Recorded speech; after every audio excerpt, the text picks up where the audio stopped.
좋으신 우리 주님의 은총과 평강이 오늘 예배에 나온 여러분 모두와 함께 하시기를 바랍니다.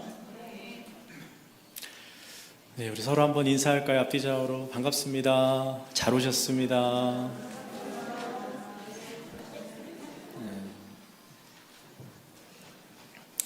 오늘도 예배 자리에 나온 우리 모두에게 하나님이 큰 은혜와 복을 주시길 축복합니다. 세상의 종교들은요, 저마다 고난에 대해서 나름의 설명을 가지고 있습니다. 불교에서는 고난을 어떻게 설명하냐면 인식의 왜곡과 집착에서 비롯된다라고 설명을 합니다. 내가 대상을 잘못 이해하고 또는 어떤 대상에 내가 집착하는 것에서 고난이 시작된다, 이렇게 얘기를 한다는 거예요. 유교에서는요, 고난을 정치적인 문제로 여깁니다. 그래서 유교는 정치를 통해서 문제를 해결해야 되는 대상이 고난이다, 이렇게 설명을 합니다. 그래서 이 고난을 유교적으로 해결하려면 도덕과 인격의 수양을 해야 돼요. 도덕과 인격의 수양을 하고, 그리고 백성들을 편안하게 함으로써 고난을 해결할 수 있다, 이렇게 이야기합니다. 이슬람교에서는요, 여러분, 고난은요, 알라의 율법을 어겨서 발생한 겁니다. 코란이 이슬람의 경전이잖아요. 왜 네가 지금 고난을 받느냐? 그것은 코란의 말씀을 어겨서다, 이렇게 설명을 해요. 그러면 우리가 믿는 하나님, 또 우리가 믿는 이 성경은 고난을 어떻게 설명을 할까? 율법, 토라에서 고난은요, 철저하게 하나님의 말씀, 율법을 떠날 때에 이렇게 주어지는 것으로 말씀합니다.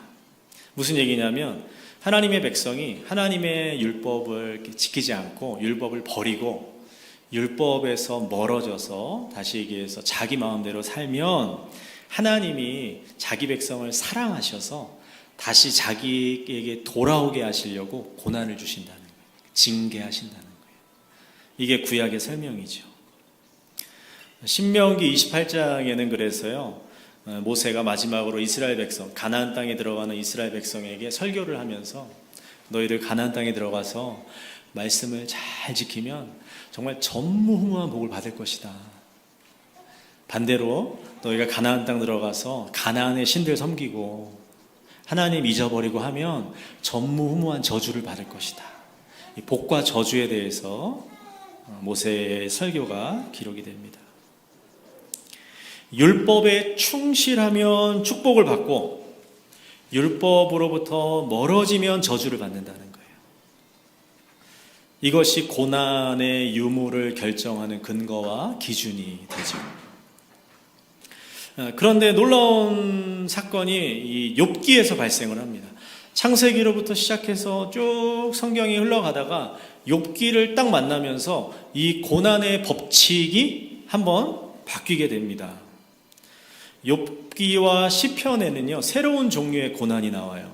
그것은 무엇이냐면 율법을 어겨서 받는 고난이 아니라 의인이 받는 고난이 나온다는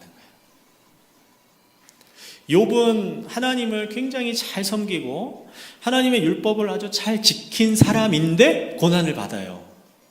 너무나 큰 고난을 받아요. 다윗은 하나님이 기름 부으셔가지고 왕으로 세우셨는데, 다윗은 하나님을 찬양하고, 여러분 시편 1편에도 보면 주야로 율법을 묵상하고 내가 주의 율법을 즐거워한다. 주의 율법이 송이꿀보다 더 달다. 꿀송이보다 더 달다. 이렇게 고백하거든요. 그런 다윗인데 사울로부터 어마무시한 고난을 당한단 말이에요. 신명기에서는 율법 안 지키면 고난 받는다 그랬는데 새로운 고난, 의인의 고난이 등장하기 시작하는 거예요.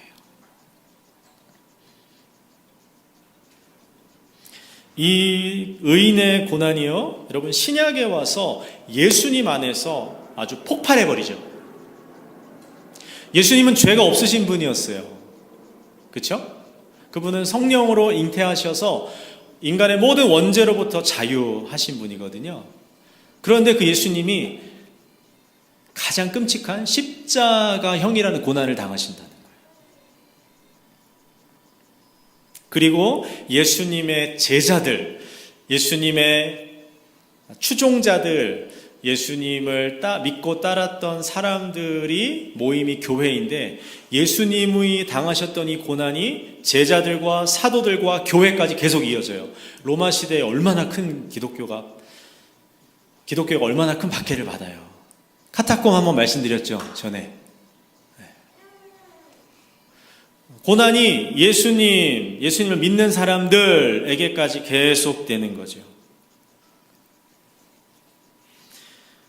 지난주부터 우리 수요일에 여러분 요한계시록을 이제 살펴보고 있는데, 요한계시록도 고난당하는 교회, 박해받는 교회에게 하나님이 사도 요한을 통해서 위로의 말씀을 주시는 거거든요. 고난이 계속되는 거예요. 하나님은 고난 안에 어떤 신비를 담아두셨고, 그리고 하나님의 백성들, 우리들은 어떻게 이 고난을 대해야 할까? 오늘 이 고난 안에 담겨진, 그리고 고난을 통해 증거되는 하나님의 나라 은혜에 대해서 함께 나누려고 합니다. 여러분, 오늘 10절 말씀에 보면 예수님께서, 본문 10절 말씀에 보면 예수님께서 우리보다 먼저 고난을 당하셨다라고 바울이 이렇게 증거하고 있죠. 예수의 죽음을 우리가 몸에 짊어지는 것은 예수의 생명이 우리 몸에 나타나게 하려 합니다. 이렇게 얘기를 하고 있는데, 예수님이 고난을 당하셨다는 거예요. 예수님이. 여러분, 사실 예수님은요, 인생 전체가 고난이었어요. 탄생부터 예수님 고난이거든요. 왜요? 예수님 어떻게 탄생하셨어요? 성육신 하셨는데, 예수님이 태어날 당시에 그 로마의 총독이었던 헤롯이, 유대 분봉왕 헤롯이 어떤 명령을 내렸냐면, 2살 이하의 아이들을 다 죽여라. 새로 왕이 태어났다는 그 동방박사들의 말을 듣고서 그런 명령을 내린단 말이에요. 예수님은 자칫하면은 죽임을 당하실 뻔했어요. 탄생부터 쉽지 않았어요. 예수님이 사람이 되신 것도 고난이었죠. 왜냐하면 하나님이 인간이 되시는 거거든요. 근데 하나님은 하나님으로 계실 때는 그분은 전능하세요. 무한하세요. 제한이 없으시단 말이에요. 근데 인간이라는 것은, 인간이 되시면 우리와 똑같이 감기 걸리고, 지난주에 감기 몸살로 엄청 고생했어요. TMI. 그러면 배고프고 피곤하고 목마르고, 돈 없으면 먹을 거 걱정해야 되고, 외롭고, 여러분, 이런 인간으로서 겪어야 될 그러한 고난들, 어려움들, 하나님이셨으면 안 겪으셔도 됐었는데 사람이 되시면서 똑같이 예수님이 겪으셨단 말이에요. 예수님이 사람이 되셨다는 것 자체가 고난이라는 것이에요. 예수님이 이 땅에 사실 때 여러분, 바리새인들, 서기관들, 사내들인 공의회 같은 유대 정치 지도자들, 종교 지도자들한테 예수님 계속 핍박받으셨어요. 예수님 계속 죽이려고 했거든요. 어떻게 하면 예수를 끌어내릴까? 어떻게 하면 예수를 죽일 수 있을까? 어떻게 하면 예수를 제거할 수 있을까? 끊임없는 예수를 향한 이 모략들, 계략들, 살해의 시도들, 정치적인 암살들, 종교적인 테러들, 이런 것들이 계속 있었어요. 예수님 쉽지 않은 인생 사셨어요. 우리만 어려운 인생 사는 게 아닙니다. 형제들, 친척들도 예수님을 때로는요 비난했어요. 미쳤다고, 귀신 들렸다고. 가족들이나 친척들한테 비난받으면 진짜 힘들거든요. 왜냐하면 나를 좀 가까이, 나를 잘 아는 사람이잖아요. 가족들로부터 여러분 예수님은 이런 고난 당하셨습니다.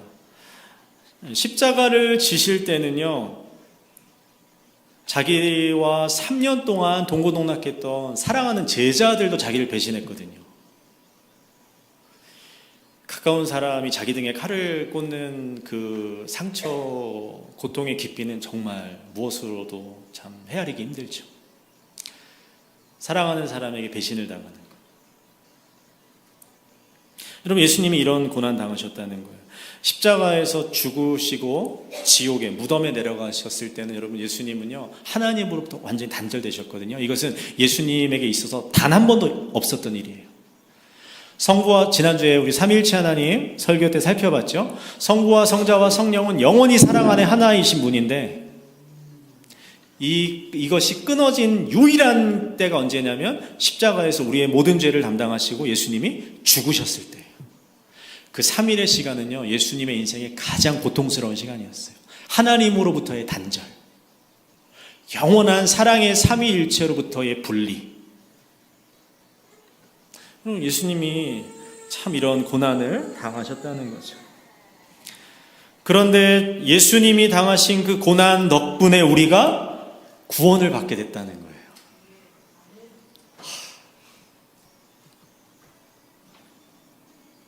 예수님은 사람이 되셔서 우리를 구원하실 수 있는 중보자의 자격을 가지셨어요. 참 하나님, 참 인간. 온전한 하나님이 신이면서 온전한 인간, 이것이 중보자의 자격이거든요. 하나님이셔야만 죄를 짊어지시고 죽으시고 부활하실 수가 있고 사람이셔야만 사람을 대표해서 죽으실 수 있거든요. 예수님이 고난을 당하셔서 우리가 구원을 받게 됐다는 거예요. 예수님 공생의 사역 때 막 2단이다, 막 3단이다, 미쳤다, 뭐 별 얘기 다 들으셨는데 여러분 살면서 그런 얘기 들어보셨어요? 미쳤다는 얘기 막 그냥 이렇게 싸울 감정이 격해서 하는 말 말고 사람들로부터 미쳤다, 2단이다 이런 얘기 들어보셨어요? 예수님 그런 얘기 들으셨단 말이에요. 사람들로부터 미움과 박해와 모함과 시기와 질투 받으셨는데 근데도 예수님이 하나님 나라를 계속 증거하시는 거예요. 복음을 증거하시는 거예요. 고난을 받으시면서도 하나님 나라의 사역을 계속하신 예수님 때문에 수많은 병자들, 가난한 사람들, 억눌린 사람들이 고침받고 자유케 됐어요. 십자가의 고난을 받으심으로 온 세상의 죄를 없애시고 부활하심으로 우리를 하나님 나라의 백성 만들어 주셨어요. 예수님의 고난이 없었으면 여러분 우리는 여전히 죄 가운데 있었을 것이고 이 세상은 계속해서 신음하며 죄의 노예로, 죽음의 노예로 살아가고 있었을 것이에요. 주님의 고난이 우리를 그리고 온 세상을 구원하시고 회복하신 놀라운 사건이 되었던 것입니다. 지금 바울이 이 얘기를 하는 거예요. 예수님의 고난. 사도 바울이 고린도 교인들을 향해서 이 얘기를 하는 겁니다. 내가 이 예수님의 고난을 내 몸에 짊어지고 있다라고 얘기를 해요. 예수님이 세상을 구원하시려고 감당하셨던 그 고난이 이제는 바울의 몸과 삶에 임하여서 그 고난에 동참함으로 하나님의 구원의 사역에 내가 함께하고 있다라는 얘기죠. 예수님의 고난이 우리에게 영원한 생명을 주는 결과를 가져왔던 것처럼 바울은 고난을 당하는데 복음 전파를 당하는 그 고난이 결과적으로 하나님 나라의 영원한 생명을 전파하는 사건이 될 거다라고 얘기하는 거예요. 그러면 여러분 우리가 당하는 고난, 내가 당하는 고난도 이런 고난이 될 수 있기를, 이렇게 우리의 고난을 우리가 소화할 수 있으면 우리는 위대한 믿음의 승리자가 될 겁니다. 내가 지금 병에 걸리고 돈이 없고 힘들게 살고 사람들로부터 이렇게 고독하고 외로움을 느끼고 하는 여러 가지 우리의 삶의 고난을 단순히 내가 죄를 지어서가 아니라, 내가 부족해서가 아니라, 연약해서가 아니라 오늘 내 삶에 찾아오는 이 고난을 나는 어떻게 하면 하나님 나라의 생명을 전하는 기회로 삼을 것인가. 이것이 믿는 사람들이 고난을 바라보는 시각이고 고난을 다루는 자세라는 거예요. 신앙의 자세라는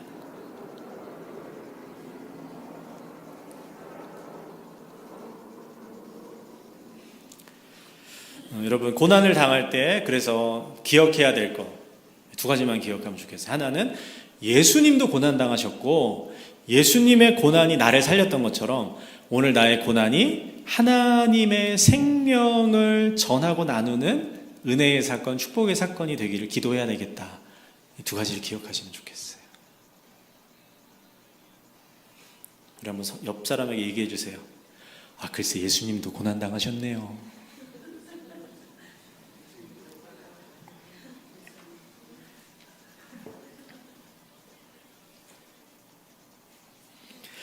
두 번째, 여러분, 고난은 그런데 굉장한 고통이에요.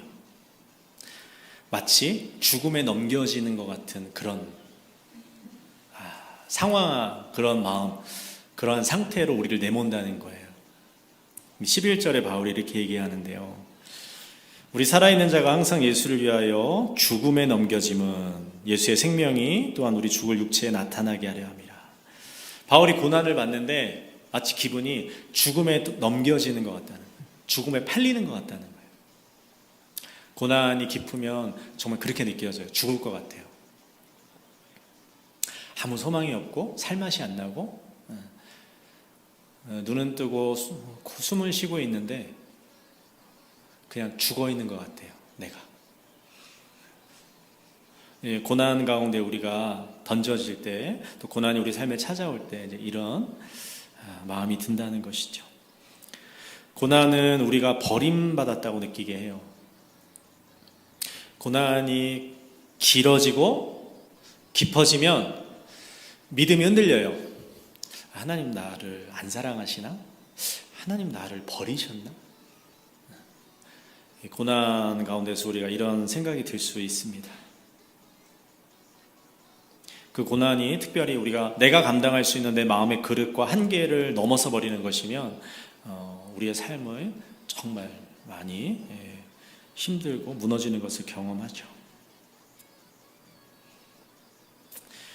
고난은요, 가까운 사람들, 그리고 마음을 내가 이렇게 나누면서 지금까지 지냈던 사람들로부터도 우리를 고립시켜요. 내가 고난을 당하면 그 어떤 사람의 말도 위로가 잘 안 되거든요. 너무 아프면 옆에서 뭘 해도 그게 다가오지도 않고 들리지도 않아요. 짜증만 나고. 아픈 거에 막 내가 이렇게 사로잡혀 있으면 다른 게 눈에 안 들어오거든요.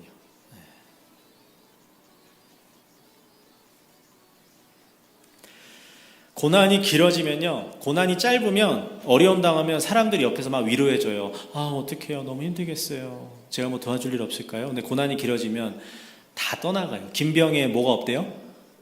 효자 없대잖아요. 병이 길어지면, 고난이 길어지면 오래 같이 했던 사람들이 남아있기가 어렵거든요. 그래서 우리에게 외로움, 고독감, 고립감을 주기도 합니다. 고난의 심연에 서면요, 나를 제외한 세상은 다 문제없어 보여요. 나 빼고 다 잘 사는 것 같아요. 그렇게 느껴지게 한다는 거예요. 고난이 얼마나 우리를 절망하게 하고 힘들게 하는지, 죽음에 넘겨지는 것과 같다. 오늘 바울이 그런 표현을 쓰고 있는 것이죠. 예수님은 여러분, 사실은 이런 죽음의 고난을 몸소 겪으셨죠.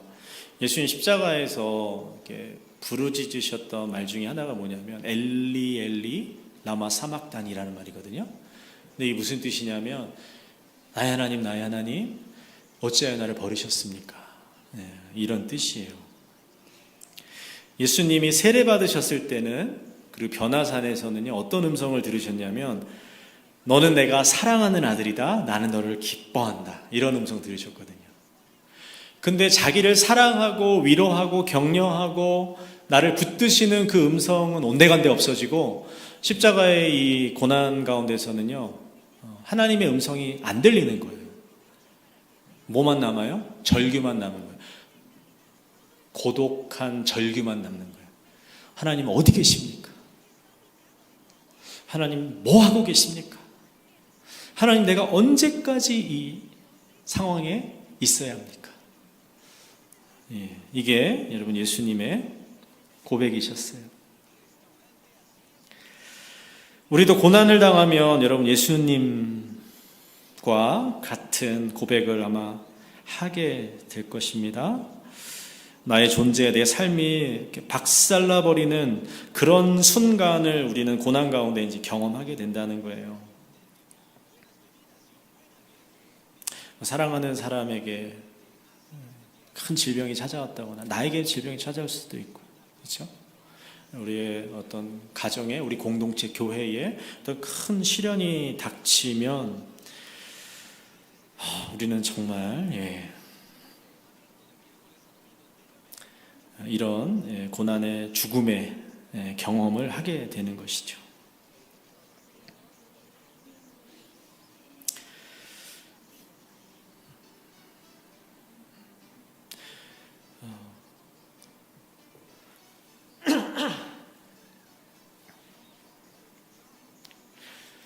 그래서 여러분, 이것이 고난의 실체이기 때문에 고난을 당할 때 나만 이렇게 고난을 경험하는 게 아니다, 고통을 경험하는 게 아니다 라는 것을 기억하는 것이 중요합니다.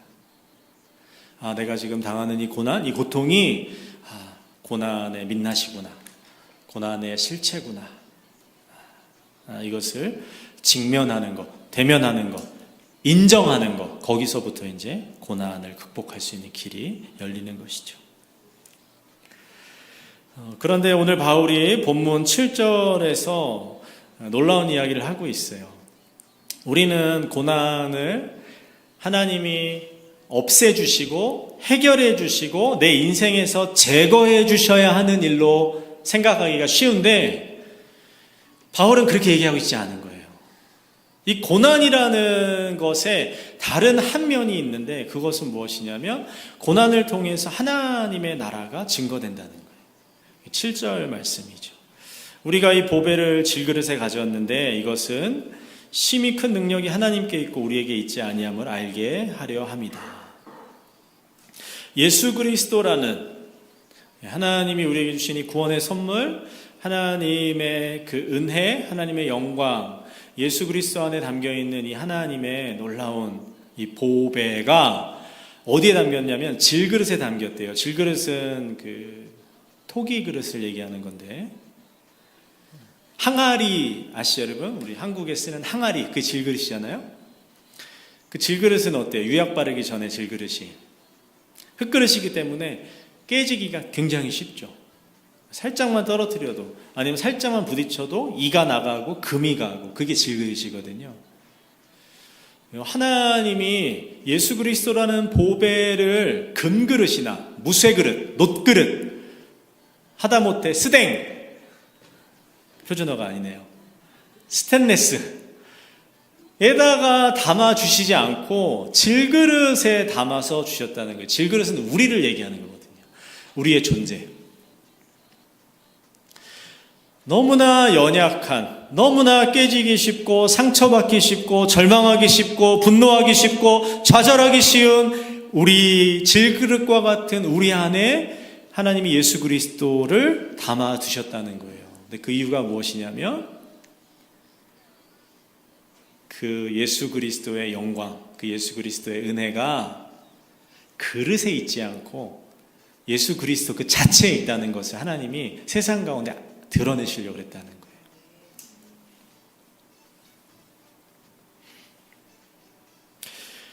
그럼 이게 여러분, 왜 보배를 질그릇에 담아주셨느냐, 그리고 어떻게 이 보배가 세상 가운데 짠 하고 드러났느냐, 한 가지 방법밖에 없다는 거예요. 그건 뭐냐면 금이 가든지 깨지는 거예요. 무슨 얘기냐면, 이게 질그릇이라고 생각해보면 이 안에 뭐가 들었는지 여러분 안 보이잖아요. 보일 수 있는 방법은 단 하나예요. 이것이 깨져야 이 안에 있는 것이 드러난다는 거예요. 질그릇이 깨진다는 것은 우리 인생의 고난을 얘기하는 거거든요. 다시 얘기해서 고난이 불어와서 우리 인생이 박살나요. 질병의 고난, 갑자기 생업과 진로가 다 막혀버리고 교회에서 막 분쟁을 하고, 아니면 갑자기 사회적으로 막 총기 사고가 나고 어떤 참사가 일어나고 뭐 전쟁이나 뭐 자연재해가 발생해가지고 갑작스럽게 우리의 삶이 송두리째 이렇게 무너져 버리는 그런 일들이 있을 수 있잖아요. 그러면 그때에 우리 안에 들어있는 것이 무엇이었는지가 드러난다는 거예요. 내가 무엇을 품고 있고 무엇을 붙잡고 있고 무엇을 안에 간직하고 살았는지가 고난 앞에서 우리 인생이 박살날 때 드러난다는 거예요. 내가 병에 걸리면 내 안에 누가 계신지가 드러난다는 거예요. 의료보험이 계신지, 신약이 계신지, 의사가 계신지 드러난다는 거예요. 예수 그리스도가 계신지. 내 인생에 가난이라는 고난이 불어닥치면 내가 뭘 붙잡고 있었는지가 사람들 앞에 확 까발려진다는 거예요. 발가벗겨지는 것처럼 다 드러난다는 거예요. 내가 붙잡고 있는 게 통장의 잔고였는지 예수 그리스도였는지가 드러난다는 거예요. 사람의 인맥이었는지 드러난다는 거예요. 그래서 고난을 하나님이 주셨다는 얘기를 하는 게 아니라 고난이 우리의 삶에 신자의 삶에 작동하는 방식을 지금 얘기하는 겁니다. 고난이 우리를 안에 있는 우리의 실체, 믿음의 실체를 드러낸다는 그 얘기를 하고 있는 거예요. 하나님이 기대하시는 건 뭐겠어요? 고난 앞에서 우리의 인생이 깨어졌을 때 누가 드러나는 거겠어요? 예수 그리스도가 드러나는 거죠. 예수 그리스도가 드러나는 거예요. 우리의 구원자이시고 우리의 구주이시고 우리의 주님이시고 그 무엇과도 바꿀 수 없는 예수 그리스도가 내 인생의 고난을 통해서 드러나신다는 거예요. 그걸 하나님 기대하시는 거죠. 그래서 여러분, 믿음이 없는 사람에게 고난은요 실패입니다. 저주예요. 딱한 거예요. 안타까워요. 어쩌다가. 이게 안 믿는 사람들에게 고난이에요. 신자에게 고난은 뭐예요? 예수 그리스도를 드러낼 수 있는 영광, 축복, 기회. 이것이 된다는 거죠. 고난이 어떻게 축복이 돼요, 목사님? 진짜 내가 해도 너무 하시네, 진짜.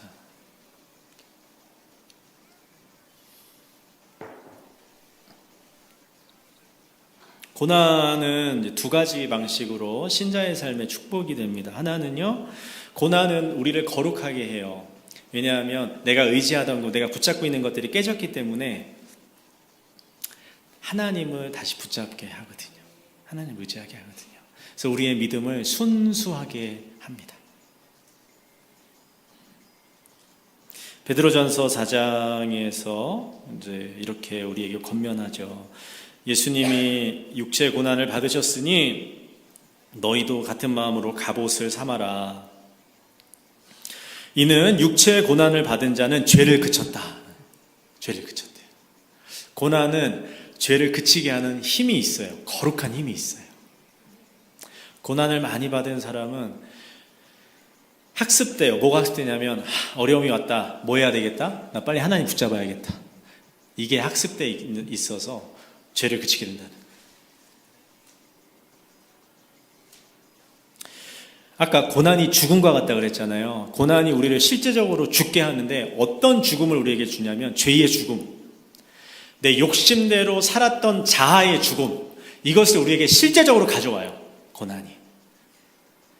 그러니까 이제 고난이 없으면 좋겠죠. 그리고 고난 없는 인생이 참 편하고 행복하고 좋을 것 같지만 단점도 있다는 거예요. 그런 인생에 뭐가 없냐면 자기의 존재, 자기의 이 죄의 자아의 죽음을 경험하지 못하는 단점이 있어요.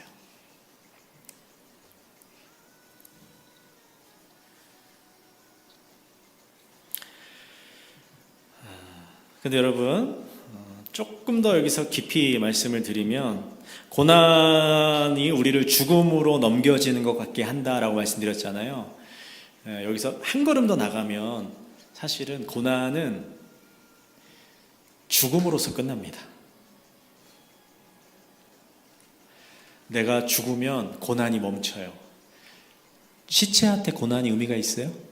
시체한테 아무리 옆에서 찔러봐야 반응해요? 안 하거든요. 고난이라는 것이 우리의 이 죄의 자아가 정말 십자가에서 주님과 함께 죽으면 고난이 거기서 더 이상 고난되지 못해요. 그러면 내 자아가 죽으면 죽음으로 끝나냐? 아니죠. 새로운 자아, 성령이 주시는 새 자아가 주님과 함께 부활하는 거거든요. 그걸로 사는 게 믿음이거든요. 이게 기독교 신앙의 세계예요.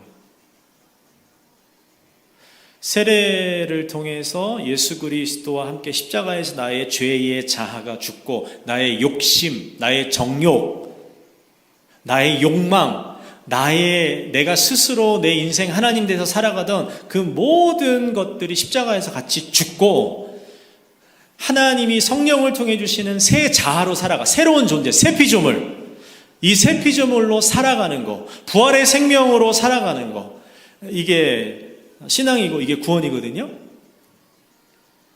그러면 이 사람에게는 이제 고난이 더 이상 고난되지 못하고 이 고난이 예수 그리스도를 증거하고 하나님의 영광을 드러내는 기회가 된다는 거예요. 그래서 고난이 축복이 된다라고, 죄를 그치게 하는 것과 하나님의 은혜와 사랑을 드러내게 한다는 의미에서 축복이 된다라는 것이에요. 여러분, 하나님 믿으면 우리 삶에 고난 없어지지 않아요. 하이패스 아니에요. 믿음은 하이패스가 한국에만 있는 거였어요.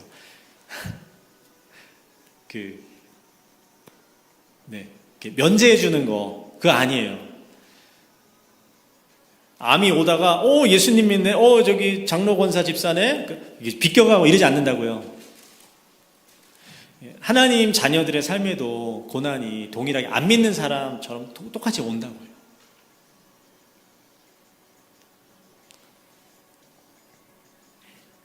신앙은 이 세상에서 우리에게 고난의 면제를 약속해 주는 것이 아닙니다.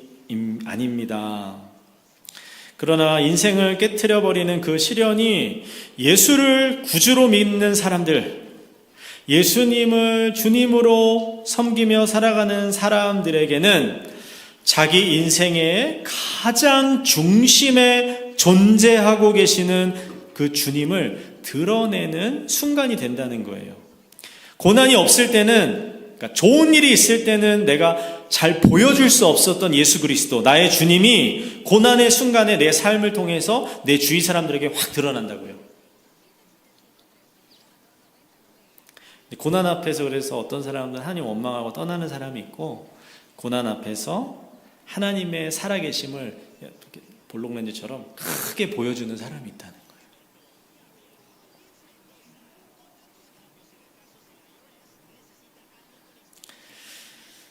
거예요. 제가 한국에 있을 때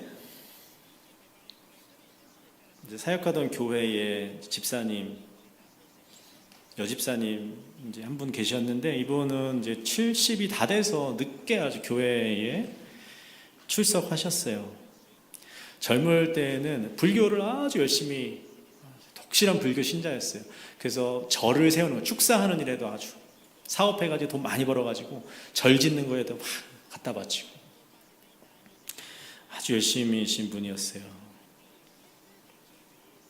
남편의 이제 사업이 불경기를 맞게 되면서 폐업까지 하게 됐는데, 그래서 막 절도 짓고 막 의리의리하게 살던 거 다 가세가 기울어가지고 이제 약간 변두리의 작은 곳으로 이사하셔서 살아야 되는 그런 형편이 되었습니다. 문제는 뭐냐면 하필 교회 다니기 시작하면서 이렇게 됐다는 거예요. 교회를 다니기 시작하면서 남편 사업도 망하기 시작하고 가세가 기우는 거예요. 하나님 진짜 막 불교 열심히 믿다가 교회 나왔으면 좀 하나님께 좀 밀어주시지 팍팍. 진짜 하나님. 엎친 데 덮친 격으로 이 남편 집사님이 암에 걸리셨어요. 당연히 교회가 열심히 기도했죠. 살려달라고, 고쳐달라고. 근데 결국 돌아가셨어요. 교회 다니고 나서. 그러니 교회가 얼마나 걱정이 됐겠어요. 교회 나오기 시작해서 어려워졌는데 세상에 남편까지 돌아가셨으니까 이제 사람들 마음이 어떻게 조마조마하겠죠. 이제 저 여집사님 이제 믿음이 어떻게 될까, 하나님 계속 잘 붙들까, 이런 것들이 걱정이 됐겠죠. 마음을 모으고 막 위로하고 했어요. 오늘 이 여집사님이 다행히 남편이 돌아가신 후에도 하나님 포기하지 않고 계속해서 신앙생활 열심히 하셨어요. 그런데 이번에는요, 이분이 암에 걸렸어요. 남편 암투병하다가 돌아가시고 나서 얼마 있다가 자기가 암에 걸렸어요. 더 기도했겠죠. 교회가 더 기도했어요. 하나님 이게 무슨 일이냐고.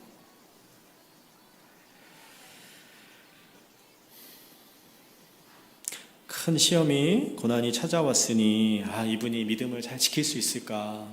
교우들이 정말 열심히 기도했어요. 중보기도 팀이 열심히 기도했어요. 제가 그분을 담당하는 교구 목사였기 때문에 이분 계속 전화해서 기도하고 신방하고 가서 예배드리고 계속 그랬어요. 그런데 이분의 고백이 저한테 굉장히 도전을 주었어요. 이분이 자기 남편에게 일어난 일이나 자기 집안에 일어난 일이나 자기에게 일어난 일, 이 일로 인해서 전혀 믿음의 동요가 없는 거예요. 그리고 하나님을 향한 전적인 신뢰와 평강으로 꽉 차 있더라고요. 놀랐어요. 나에게도 없는 믿음이다. 이건. 그런 생각이 들 정도였습니다. 이분의 이 고백, 이 큰 고난 가운데서도 하나님을 포기하지 않고 하나님 원망하지도 않고 하나님 부인하지도 않고 주님을 계속 붙잡고 하나님 신실하시다, 하나님 계속 의지하고 하는 이 고백이요, 여러분. 이 교구 가족들, 그다음에 교회, 목회자인 저를 포함해서 모든 사람들에게 놀라운 하나님의 영광이 되더라고요. 고난의 풀무불에서 하나님을 향한 이 신실함을 보여주는 이 집사님을 통해서 하나님께 영광을 돌리는 삶이 무엇인지 저는 배우게 됐어요. 이게 오늘 바울이 말한 고난을 통해서 하나님의 나라가 전해진다는 고난의 신비입니다. 여러분, 우리의 삶에 고난이라는 것이 젊었을 때 왔다고 나이 들어서 안 오고 이런 거 아니죠. 파도처럼 왔다 갔다 들어오고 나가고, 참 우리 인생, 이 세상 예수님 다시 오시기 전까지는 어쩔 수 없는 것 같아요. 내가 고난이 없으면 사랑하는 사람에게도 생길 수가 있고, 그렇죠? 또 우리 가족이 아니면 우리 공동체에 생길 수도 있고 그렇잖아요. 그래서 고난이라는 것이 늘 우리의 삶에 있는데, 여러분 오늘 하나님이 바울을 통해 우리 권면하시는 거예요. 고난을 통해서 예수 그리스도 하나님의 나라를 증거하는 삶을 살아라. 우리의 고난, 내가 당하는 고난이 하나님의 영광을 드러내는 놀라운 축복, 기회가 되기를 주님의 이름으로 축복합니다. 기도합시다.